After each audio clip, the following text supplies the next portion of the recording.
Jasmine Crockett just got her you-know-what handed to her on live television and on CNN, of all places. When the heat hit, Jazzy Crockett, she grabbed a shovel, started digging herself a hole so deep that by the time she hit rock bottom, all she could do was scream Trump. Classic TDS on full display. And as if that wasn't enough, it's another day, another Democrat indictment. Wait until you hear what this congresswoman allegedly stole just to buy her seat. And then she turned around and proposed an act protecting your hair. These Democrats working really hard to make hair great again. And finally, a bonus clip for you today proving that Doge is really working. We're going to take a trip to South Africa where your taxpayer money was fueling a transgender clinic. Wait until you see what it looks like now that Trump is in office. Hit that like button for me, and if you're new here, subscribe, because this is the only channel out there making politics fun again. All right, let's kick off with tomorrow's highly anticipated showdown. Zohran Mamdani and President Trump meeting at the White House. Grab the popcorn, clear your schedule, and start praying this thing is open to the press, because if there's ever been a meeting that deserves live coverage, it's the President of the United States sitting across from the guy who thinks economics is just a vibe. Here's what the White House said this morning. It speaks volumes that tomorrow we have a communist coming to the White House, because that's who the Democrat Party elected as the mayor of the largest city in the country. I think it's very telling, but I also think it speaks to the fact that President Trump is willing to meet with anyone and talk to anyone and to try to do what's right on behalf of the American people. History will be made tomorrow, since this is the first time a president sits down with someone whose budget plan is basically defund everything and hope for the best. At minimum, it'll be entertaining. Maximum, the Secret Service will have to escort somebody out. And my money's on the guy who brought a socialist pamphlet to a capitalism fight. Here's Mamdani being pressed ahead of the meeting. How do you avoid being cocky in the Oval Office? You're on his turf, but he could attack. What's the plan? Well, I think being a New Yorker means that you're prepared for all situations, and I will look to make clear that my interest goes beyond any one of an individual. It's for the people that I look to represent. That's the case I'll make. He says he's prepared because he's a New Yorker, which is cute for someone whose biggest battlefield experience is basically arguing with baristas about non-dairy milk. I mean, he also claims he's showing up to talk about affordability, which is hilarious because the minute he said that, he was reminded that Governor Kathy Hochul was already blocking his tax hikes. And the other one, you're talking about fast and free buses and you're meeting with the governor. I've heard you talk about many times that you don't want to take money away from the MTA. You want to put money back in. It's something that she agrees with, right? We don't want to take away money from the MTA. How are you getting that money, the $700 million to make the buses free, into the MTA if she's not for raising taxes? You know, I think that the two clearest ways to raise that money is through the raising of the state's corporate tax to match that of New Jersey. I think that a lot of this is still a case to be made, whether it's the corporate tax or whether it's the personal income tax on those who make more than $1 million a year or more. I think that these are the clearest ways. I've also said that if there are other ways to raise this funding, the most important fact is that we fund it, not the question of how we do it, but that we do it. He sounds like someone who's never had a job, never run a business, and still thinks money magically appears when you chant equity 3 times.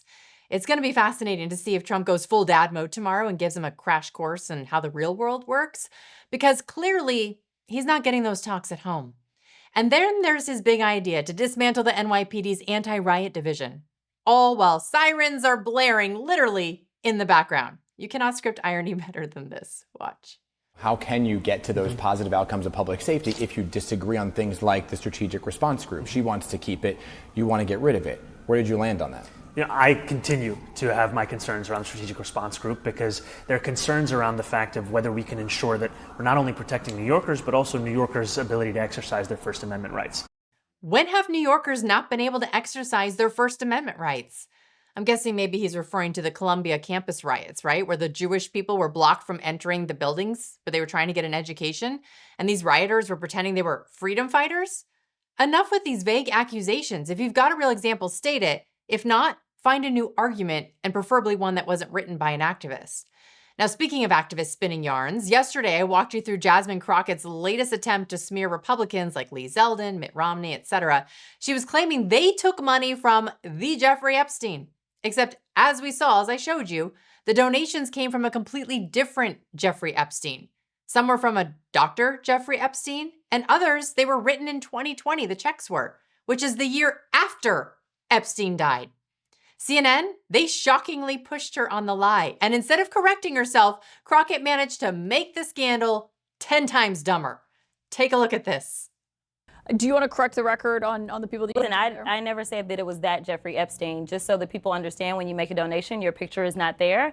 And because they decided to spring this on us in real time, I wanted the Republicans to think about what could potentially happen, because I knew that they didn't even try to go through the FEC. So my team, what they did is they Googled. And that is specifically why I said a Jeffrey Epstein. Unlike Republicans, I at least don't go out and just tell lies. Because it was not the same one, that's fine. But when Lee Zeldin had something to say, all he had to say was it was a different Jeffrey Epstein. He admitted that he did receive donations from a Jeffrey Epstein, so at least I wasn't trying to mislead people. Yeah, but people might see that and say, well, you're trying to make it sound like he took money from I did not know. a registered sex offender. No, but I literally did not know. When you search FEC files, and that's what I had my team to do, I texted them and I said, listen, we're going up. They are saying that she took donations. Right, but someone might say, well, your team should have done the homework to make sure it wasn't the convicted sex trafficker. Within 20 minutes, you could not find that out. Here's a tip. If you can't verify the information in the time you're given, you wait. You don't guess. You don't improvise. You don't toss out accusations like confetti and then hope one lands on a target. Any intelligent, serious person checks their facts before making a smear on the House floor. And Lee Zeldin, oh bless him, wasted no time reminding her of that. Lee Zeldin clapped back, writing, quote, "When you find yourself in a hole, it's best to stop digging. The public FEC report Crockett referenced on the House floor very clearly states that the Jeffrey Epstein who donated to my past campaign was a physician, and the donation date was well after the other Jeffrey Epstein was already dead." Well, Democrats always insist on learning the hard way, and Crockett, she still was not done. She should have stopped. Caitlin Collins even tried to gently nudge her toward doing the obvious right thing, condemning Stacey Plaskett for texting the Jeffrey Epstein during a congressional hearing, not a Jeffrey Epstein. Well, Stacey Plaskett was texting the Jeffrey Epstein that we're Correct. all talking about. You voted against the censure for her to remove her from her committees. You know, we pressed the minority leader, Hakeem Jeffries, on this last night. Maybe you don't think she should be removed from her committees. Correct. But why do so many Democrats seem unwilling to say it's inappropriate to be texting with a registered sex offender about what you're going to ask a witness at a congressional hearing? So I'm not going to necessarily say that that's the case. Now, this is somebody that was a former prosecutor. Now, I haven't sat down and talked about all the specifics of why Stacey was doing what she was doing. I know that when she got up and she spoke, she talked about the fact that this is one of her constituents. And Crockett immediately grabbed Hakeem Jeffries' talking point from yesterday, like it was a life raft. She said Epstein was her constituent. So hey, what's a little back and forth with the sex offender during a hearing? Totally normal, right? These people, they love pretending Trump is somehow the Epstein problem, while forgetting it was Trump's first term when Epstein was actually arrested, charged, and jailed. If Trump was involved with Epstein, that wouldn't have happened under his watch. But Democrats only know one political prayer: blame Trump. And right on cue, here comes Crockett. The bigger question is, why is it that the president was so cozy with a registered sex offender even after he ultimately ended up with some of his convictions? And seemingly, he had absolutely been on the plane with him. We know about the birthday card. The bigger question is, why is the president of the United States not the one that is in the hot seat for his relationship, instead of us saying, oh, you know what, we're going to take her off of her committee because he decided to text her? Stacey didn't initiate that chain. Oh my gosh, we're back to the birthday card hoax? Because apparently that's the only card left in their deck. Now, Crockett actually arguing that Plaskett's texting was fine because she didn't initiate it. Okay, then by her own logic, Trump flying on Epstein's plane is also totally fine because Epstein invited him. See how that works? You don't need a law degree, just basic logic to dismantle these talking points. And then Crockett accidentally made Trump's defense for him. Listen closely. Were they sexting? Was it a matter of her being involved in the pedophilia? No, it was nothing like that. Exactly. And the same applies to the president. Case closed. Oh, but wait, Kamala Harris is feeling left out, so she had to jump into the Epstein conversation with a take that proves, once again, she has absolutely nothing of value to contribute. Here's how I feel about the Epstein files. I think it is, again, just another, the current president's statements most recently about this are another example of him attempting to gaslight the American people. And I say that because all of a sudden he is saying he'll wait to see what Congress does. Since when?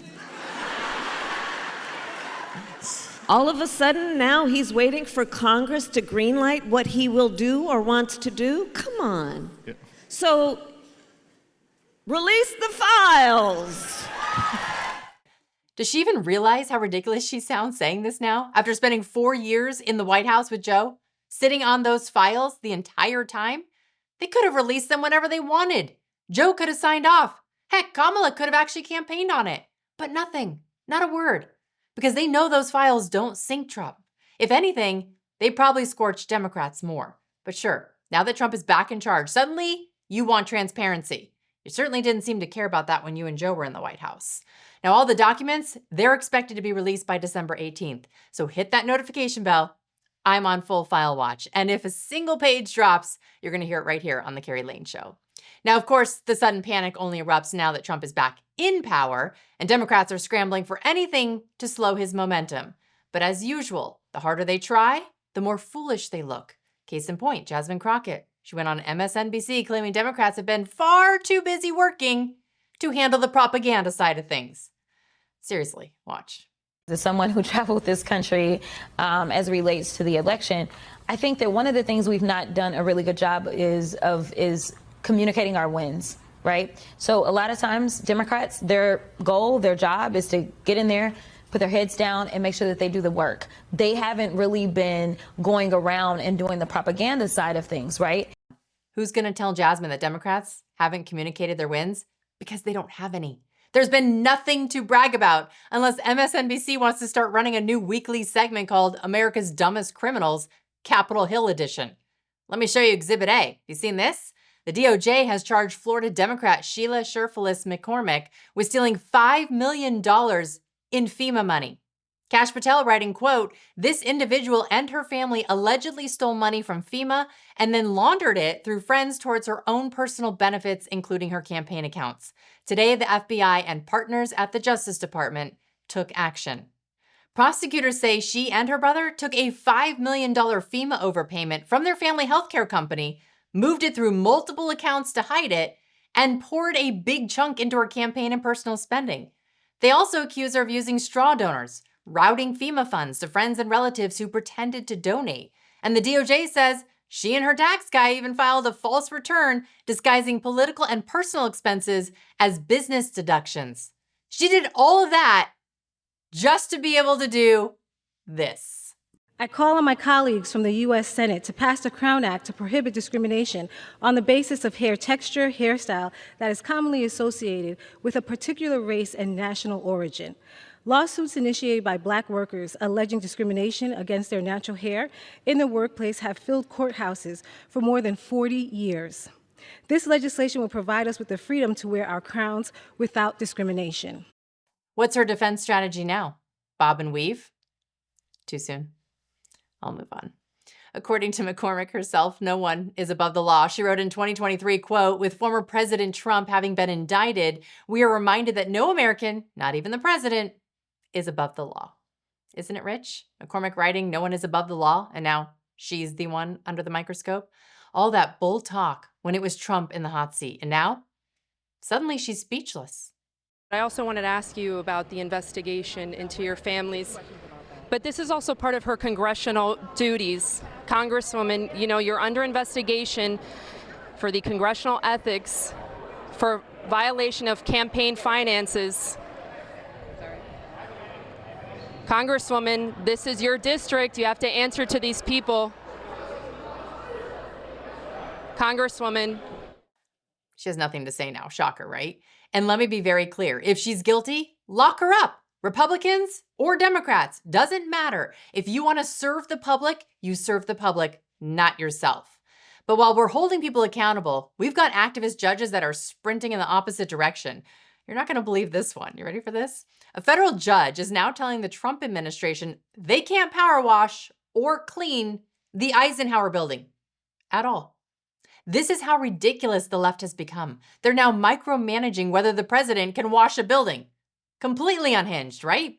Take a look for yourself. In Section 3, it reads, quote, GSA, which stands for General Services Administration, has statutory authority to paint the exterior of the Eisenhower Executive Office building if the exterior were to be painted. This authority includes any power washing, cleaning, and/or repointing of the exterior. I'm calling it now. By midterms, Democrats will accuse Trump of letting the Eisenhower building just crumble into ruins because he didn't keep up with maintenance.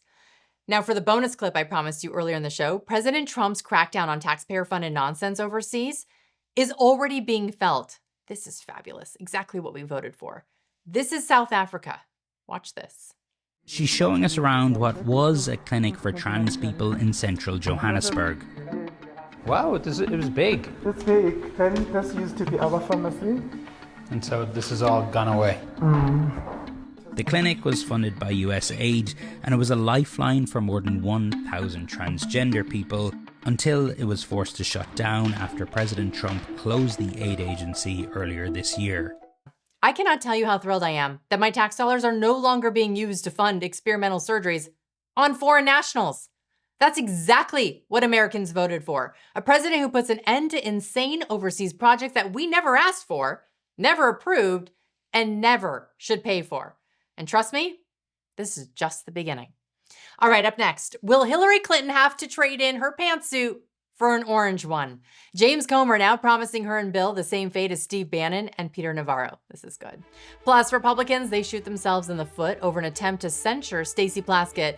What drama led a handful of GOP members to cave to the Democrats? This did not make me happy. All those answers and so much more in that video you see now on your screen. Go ahead, click on it. I'll see you over there. And for the rest of you, thanks for watching. Have a great rest of your day.